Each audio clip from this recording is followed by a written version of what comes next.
আসসালামু আলাইকুম। আপনারা সবাই কেমন আছেন? আমিও আল্লাহর রহমতে ভালো আছি। আমার ভিডিওটি কাছে কিংবা দূরে, দেশ কিংবা দেশের বাহিরে যারা দেখছেন তাদেরকে অসংখ্য ধন্যবাদ।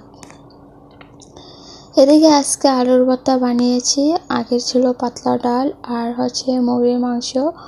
তো আলুর ভর্তা হলে আর কোনো কিছুই লাগে না, তার জন্য নতুন করে কিছু রান্না করিনি।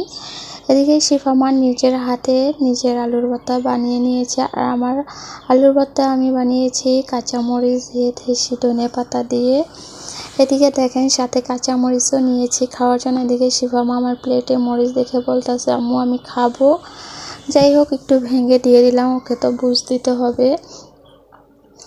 তো এই যে আলুর ভর্তা আমি নিয়ে নিলাম। এদিকে আমি 2টা গোলা করে রেখেছি আমার জন্য, দুপুরের জন্য, রাত্রের জন্য আর সকালের জন্য। এদিকে ও দেখে বলতেছে, আম্মু তোমার 2টা, আমারও 2টা করে দাও। তার কারণ বাটির ভিতরে 2টা দলা করে রেখেছি। যাই হোক, আলুর ভর্তাটা অনেক মজা ছিল খেতে। আর পাতলা ডাল আলু ভর্তার সাথে হলে তো কোনো কথাই নাই। আমার ভিডিওটি যদি ইউটিউব চ্যানেল থেকে দেখে থাকেন, প্লিজ সাবস্ক্রাইব করে পাশে থাকবেন। আর পুরাতন আপু ভাইদেরকে অসংখ্য ধন্যবাদ।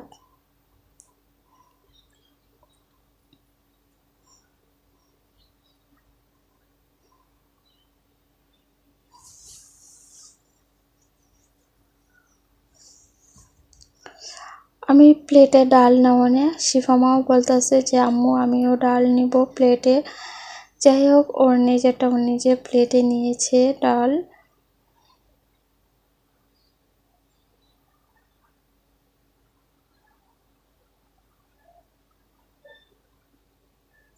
এদিকে খাওয়া দাওয়া শেষ করে বিকালবেলা একটু বের হলাম। আসলে এখন বৃষ্টি হয়, প্রতিনিয়ত ভালো লাগে না বৃষ্টি, এত বৃষ্টি। ভেবেছি আর বৃষ্টি হবে না, কিন্তু না, বৃষ্টি হয়েই যাচ্ছে।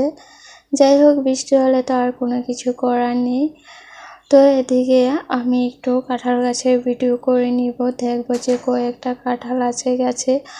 আসলে লোকজন না থাকলে কাঁঠাল পাড়াও যায় না গাছ থেকে।